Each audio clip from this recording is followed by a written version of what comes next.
ज़िया भाई ये बताएं कि एक दिहाड़ीदार मजदूर या एक नौकरी करने वाला मुनासिब सी तनख्वाह लेने वाला बंदा वो सोलर सिस्टम कैसे लगवाए कि उसको फ़ायदा हो, कम पैसे लगे। इसमें आपके ना दो सवाल है, दो चीज़ें आती हैं। एक तो ये है कि एक बंदा जॉब पर्सन है, ठीक है, और उसके बाद आपने पूछा कि कम पैसों में हम दिहाड़ीदार बंदा वो कैसे सिस्टम लगवाए कम पैसों में। मैं उसको मुझे ही मशवरा दूंगा क्योंकि उसको सिस्टम ऐसा लगवाना चाहिए कि ताकि उसको बिल पे ना करना पड़े, क्योंकि अगर वो सिस्टम लगवा लेता है फिर भी बिल पे करता है तो उसकी जो बचत है वो नहीं रहेगी। ठीक है, तो उसके लिए मेरा मशवरा ये है कि वो डीसी सिस्टम क्या है, जो 12 वोल्ट वाला सिस्टम है ना, आजकल पंखे हैं 12 वोल्ट वाले, और उसके अलावा 12 वोल्ट वाली लाइट है। उसमें ये होगा कि वो ऐसा करे कि कबार से या फिर किसी यूपीएस से उतरी हुई या ट्रैक्टर से उतरी हुई छोटी को पुरानी जो बैटरी जो है ना वो एक ले ले, ठीक है। अच्छा। उसका ये फ़ायदा होता है कि अगर वो बैटरी लेता है जी 10-12 हज़ार रुपये में, ठीक है, अब वो बैटरी तो उसने ले ली है,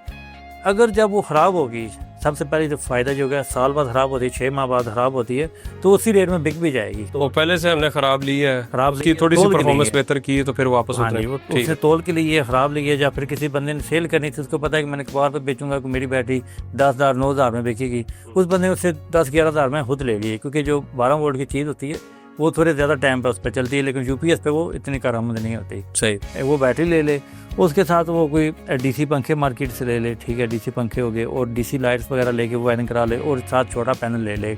जो 200 वाट या 12 वोल्ट वाला कोई भी पैनल होता है वो अपने एम्पेयर के हिसाब से, अगर वो एक पंखा है उसने चलाना चले एक पैनल ले ले, 2 पंखे चलाने हैं, ठीक है, या 3 पंखे चलाने हैं 2 पैनल ले ले, उसके साथ वो लगाए ताकि वो बैटरी भी चार्ज हो जाए और साथ को पंखा भी चलता रहे। रात को जब वो लाइट हो ना हो उसका, क्योंकि वो डीसी सिस्टम है उसकी वापस के साथ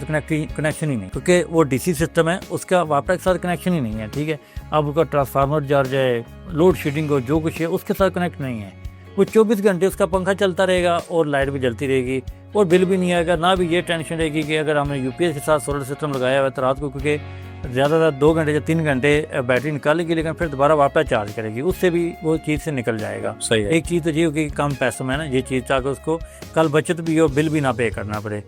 दूसरी चीज़ ये है कि अगर आप कहते हैं कि सिस्टम जो है, जैसे कोई सैलरी पर्सन है, ठीक है, अब उसका माइंड बन गया मैंने सोलर लगवाना है, एक तो तरीका ये होगा ऑलरेडी उसने कोई बजट बनाया होगा या सैलरी से कुछ निकाले होंगी पेमेंट, ठीक है। सही। दूसरी साइड पे वो सोचेगा यार मैं किस्तों में ना लगवा लूँ, यस, या बैंक की तरफ से ना लगवा लूँ। अब जो किस्तों की तरफ जाएगा आपको पता है मार्कअप बहुत ज़्यादा है, बिल्कुल, 50% या 40% है कि अब लाख भी जिसको 1.5 लाख देना पड़े। बिल्कुल, उसको ये मशवरा है कि सबसे पहले वो यूपीएस या बैटरी की तरफ आए, या फिर या उसका मायने जो चीज़ें सेल या रेट बढ़ रहा है, जैसे पैनल का बढ़ रहा है, उस तरफ आए, वो चीज़ पहले खरीद के रख ले, ठीक है। एक माह में उसका बजट है कि मैंने 30,000 रुपये थी कोई चीज़ लेनी है, पहले पैनल लेके रख ले, ठीक है।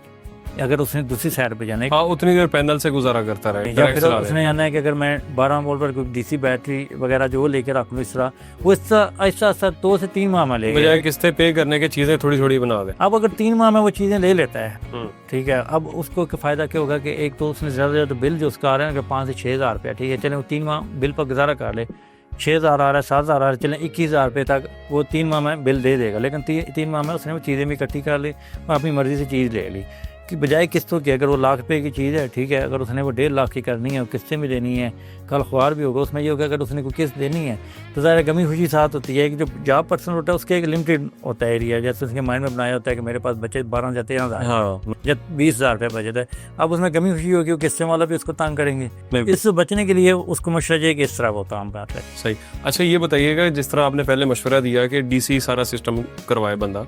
तो बैटरी पर पंखा चलाने के लिए उसकी वायरिंग फिर तो जारी बात अंडरग्राउंड जैसे आजकल होती है वो तो नहीं होगी, वो बाहर से करनी पड़ेगी बैटरी के साथ। वो बैटरी वायरिंग ओपन होगी या डक पट्टी में होगी या पाइप में होगी, ठीक है, लेकिन अब ज़ाहिर है कुछ न कुछ तो साथ होगा ना। नहीं, वो इसीलिए पूछ रहा हूँ कि वो बाहर से उसको ओपन वायरिंग होगी या फिर डक पट्टी में होगी या पाइप में होगी, ठीक है। डीसी वायरिंग वो करा ले, अलग वायरिंग करा ले, और कोशिश करे अगर उसके 3 कमरे ना स्टेप बाय स्टेप बैटरी दरमियान वाले कमरे में रखे। उसका नुकसान ये होगा अगर वो एंड पे बैटरी रखेगा, एंड तक जब वोल्टेज आएंगे और सोलर चलाएं वो कम हो जाएंगे। सही, ठीक है, अगर वो 12 वोल्ट उधर से आ रहे हैं, चार्जिंग भी ज़ाया होगी, चार्जिंग ज़ाया, मतलब एंड पे अगर वो क्या कि 12 वोल्ट उधर से आ रहे हैं, आखिरी कमरे तक क्या पता 10 वोल्ट रहेंगे जब वो लोड डालेगा। अगर वो दरमियान में कमरे में उसने बैटरी वगैरह सारा सेटअप रखा है तो बराबर वाले दोनों चीज़ों पे बराबर वोल्टेज आ रहे होंगे। सही।